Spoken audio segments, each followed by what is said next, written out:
সমাদ সমাদ সমাদ রে, ও আমার সমাদ রে।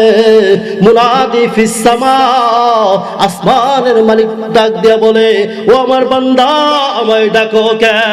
আল্লাহ তাআলার জিকির করনেওয়ালা বান্দা, আল্লাহ তাআলার জিকির করনেওয়ালা বান্দি আল্লাহর কাছে এত দামি, এত দামি, এত দামি। আল্লাহু আকবার। এরপর আল্লাহর নবীর সাহাবী জিজ্ঞাসা করছেন, ও নবী গো, নামাজ পড়নেওয়ালা বান্দাদের মধ্যে সবচাইতে বেশি সওয়াব কে পাবে? আল্লাহর নবী সাল্লাল্লাহু আলাইহি ওয়াসাল্লাম বলেন, ওই নামাজি বান্দাদের মধ্যে যেই বান্দা আল্লাহকে বেশি স্মরণ করবে, ওই বান্দাকে আল্লাহ তাআলা বেশি সওয়াব দান করবেন। আলহামদুলিল্লাহ আলহামদুলিল্লাহ জাআলা আশ-শামসা ওয়াল কমারা বিহুসবান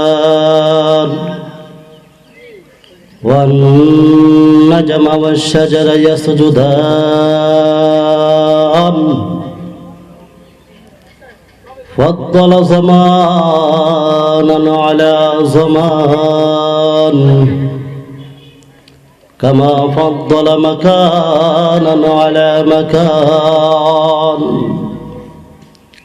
وإنسانا على إنسان ونشهد أن لا إله إلا الله وحده لا شريك له ونشهد أن سيدنا مولانا محمدا عبده ورسول.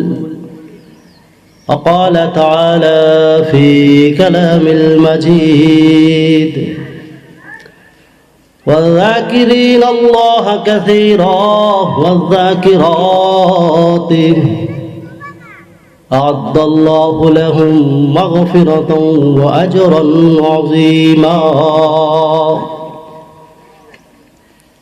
وقال النبي صلى الله عليه وسلم لا يقعد قوم يذكرون الله إلا حفتهم الملائكة وغشيتهم الرحمة ونزلتهم السكينة وذكرهم الله في من عنده السكينة أو الارتياح هو الأنس.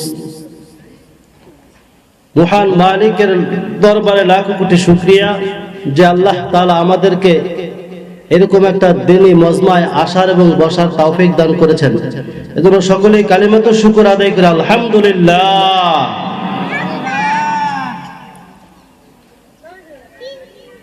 আপনাদের সম্মুখে আমি বড় একটা আয়াতের ছোট একটু অংশ পড়েছি। আল্লাহর নবীর অসংখ্য হাদিসের মধ্যে থেকে ছোট্ট একটা হাদিসও পড়েছি।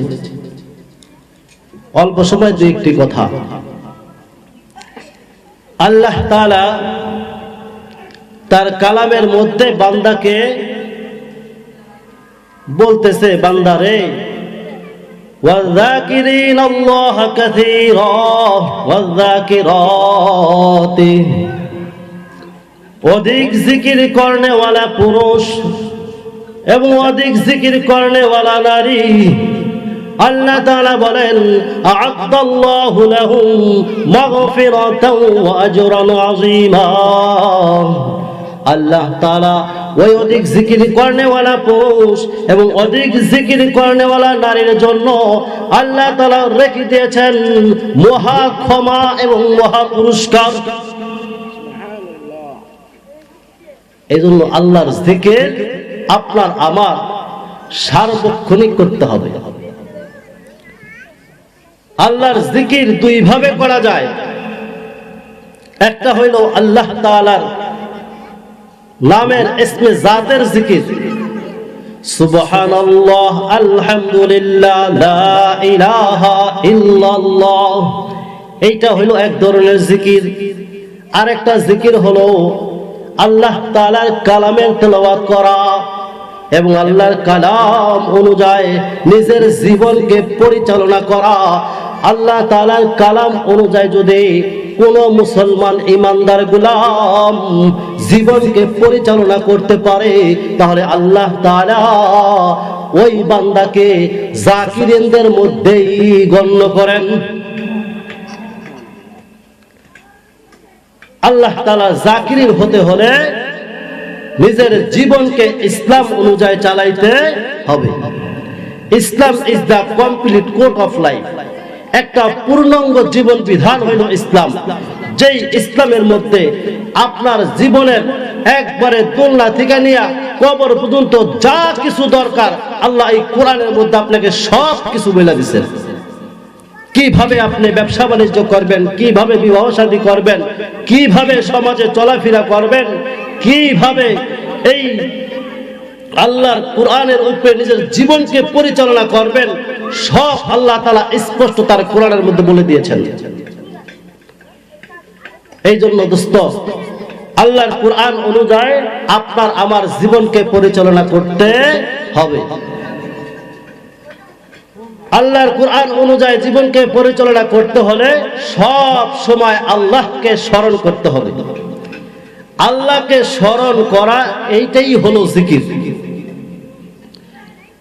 আপনি যদি দুনিয়ার মধ্যে কোন একটা কাজ করতে যান, মনে করেন আপনি ব্যবসার কাজের জন্য গেলেন, আপনি যদি মনে মনে চিন্তা করেন আমি যে ব্যবসার মধ্যে টাকা ব্যয় করতেছি, টাকা খরচ করতেছি, আমার এই ব্যবসার ইনভেস্টটা কি আল্লাহর কোরআন অনুযায়ী হয়েছে নাকি আমার দুনিয়ার ইচ্ছা মতন হইল, এই চিন্তাটুকু যদি আপনি করতে পারেন তাহলে মনে করবেন আপনি জাকিরিনদের মধ্যে অন্তর্ভুক্ত হয়ে গেছেন। আল্লাহ তাআলার জিকির করনে ওয়ালা বান্দা, আল্লাহ তাআলার জিকির করনে ওয়ালা বান্দি আল্লাহর কাছে এত দামি, এত দামি, এত দামি। আল্লাহর নবীর এক সাহাবী জিজ্ঞাসা করছেন, ইয়া রাসূলুল্লাহ, ইয়া হাবিবাল্লাহ, ও আল্লাহর নবী গো,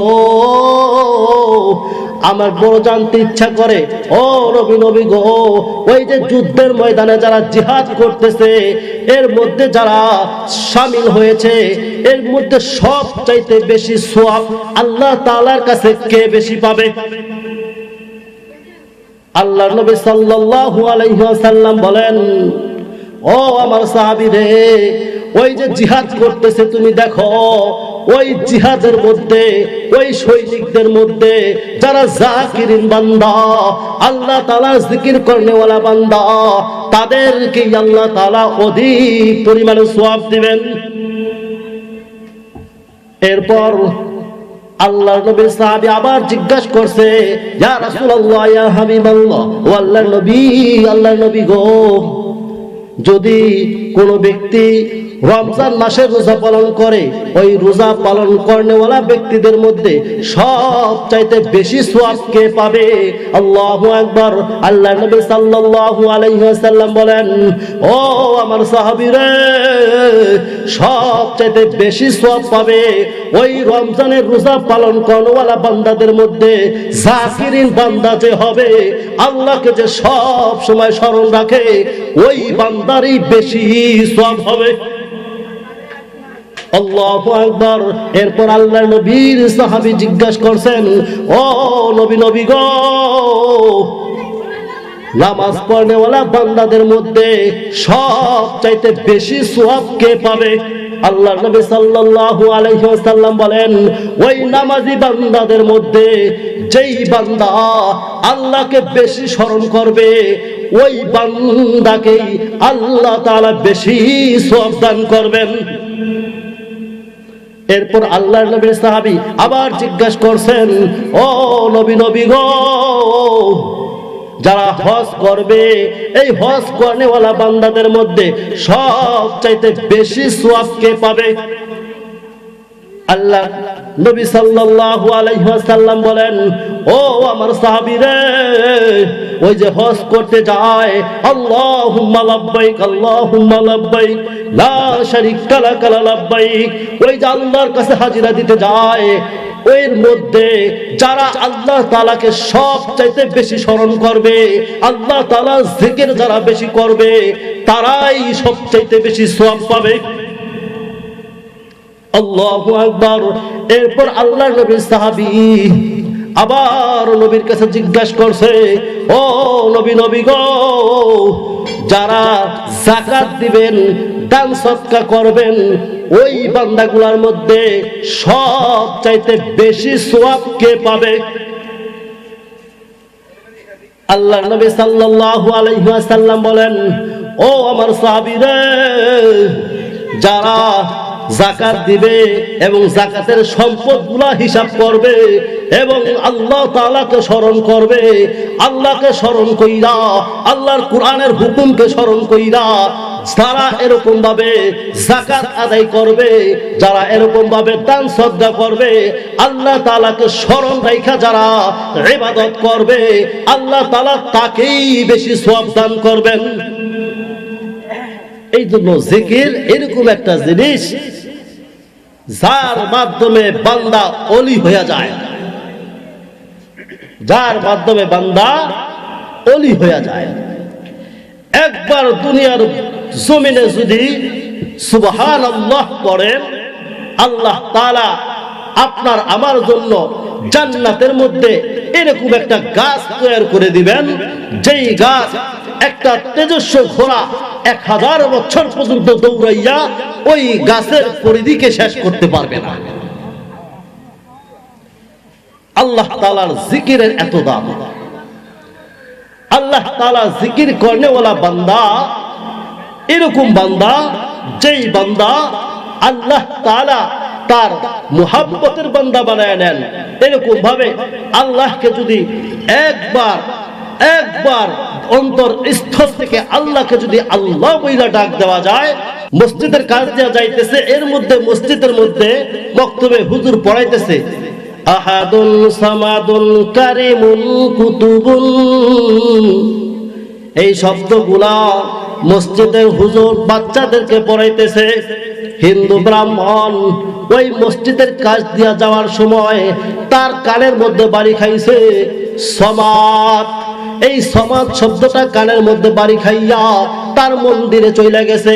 হিন্দু ব্রাহ্মণ তার একটা মূর্তি ছিল, যে মূর্তিটাকে প্রতিদিন এরকম সকালবেলা পূজা করত, ওই মূর্তির নাম হইল সনাম। আর আমার আল্লাহ তাআলার নাম হইল সমাদ। আমার আল্লাহ কারো কাছে ঠেকা না, আমার আল্লাহর কাছেই সবাই ঠেকা। এরকম ভাবে ওই হিন্দু ব্রাহ্মণ প্রতিদিন ওই মূর্তির নামে গান গায়, এরকম গান গায়, সনম সনম সনম রে, ও আমার সনম রে, এরকম প্রতিদিন তার মূর্তির নামে গান গায়, সনম সনম বলিয়া গান গায়। ভুলে তার মুখ দিয়া বের হয়ে গেছে, ওই যে মসজিদের পাশ দিয়ে আসছে, কানে বাড়ি খাইছে সমাদ, এরকম মুখ দিয়া ভুলে বের হয়ে গেছে।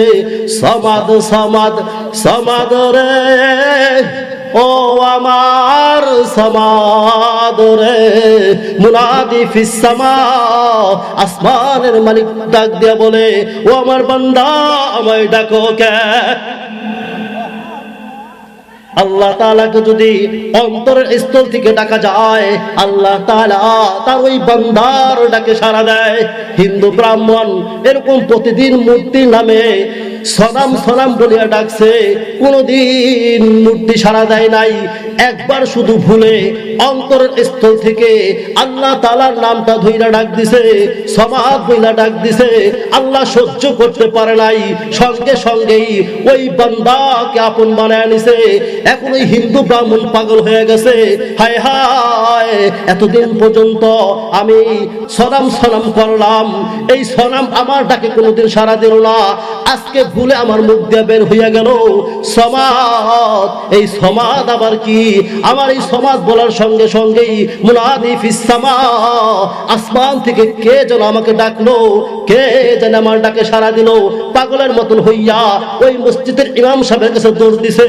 ইমাম সাহেবের কাছে যাইয়া বলে, ও ইমাম সাহেব হুজুর, এই যে আপনি সকালবেলা পড়াইতেছিলেন আহাদুন সামাদুন কারিমুন কুতুবুন, এই শব্দগুলা পড়াইতেছিলেন, এর মধ্যে একটা শব্দ আছে সমাদ। এই সমাদটা আবার কি রে হুজুর, আমাকে একটু জানায়া দেন। হুজুর বলে, সমাদ হইল আমাদের আল্লাহ তাআলার নাম। আল্লাহ তাআলার ৯৯টা নাম রয়েছে, তার মধ্যে একটা নাম হইল সমাদ। আল্লাহু আকবার। হিন্দু ব্রাহ্মণ বলে, একবার আল্লাহকে ডাক দেওয়ার কারণে আল্লাহ আমার ডাকে সাড়া দিয়েছে। যখন বান্দা অন্তরস্থল থেকে আল্লাহকে ডাকে, আল্লাহ ওই বান্দার ডাকে সাড়া দেয়। এই জন্য ওই হিন্দু ব্রাহ্মণ বলে, আমাকে আপনি কালেমা পড়াইয়া মুসলমান বানাইয়া দেন, আমি আর ওই মূর্তির নাম ধরে ডাকবো না, আমার আল্লাহকে আমি পেয়ে গেছি, আমার আল্লাহর নাম ধরে আমি ডাকবো। এই জন্য আমাদের সর্ব অবস্থায় আল্লাহর জিকির জবানের মধ্যে চালু রাখতে হবে। যখন উপরের দিকে উঠবেন তখন বলবেন আল্লাহু আকবার, আল্লাহু আকবার। যখন নিচের দিকে যাবেন তখন বলবেন সুবহানাল্লাহ, সুবহানাল্লাহ। আর যখন সমতল জমিনের উপর দিয়ে চলবেন তখন পড়বেন লা ইলাহা ইল্লাল্লাহু মুহাম্মাদুর রাসূলুল্লাহ। ইল্লাল্লাহর জিকির করবেন। আল্লাহ তাআলা আমাদের সবাইকে এরকম জিকিরের উপর আমল করা তৌফিক দান করুন। ওয়া আখিরি দাওয়ানা আলহামদুলিল্লাহি রাব্বিল আলামিন।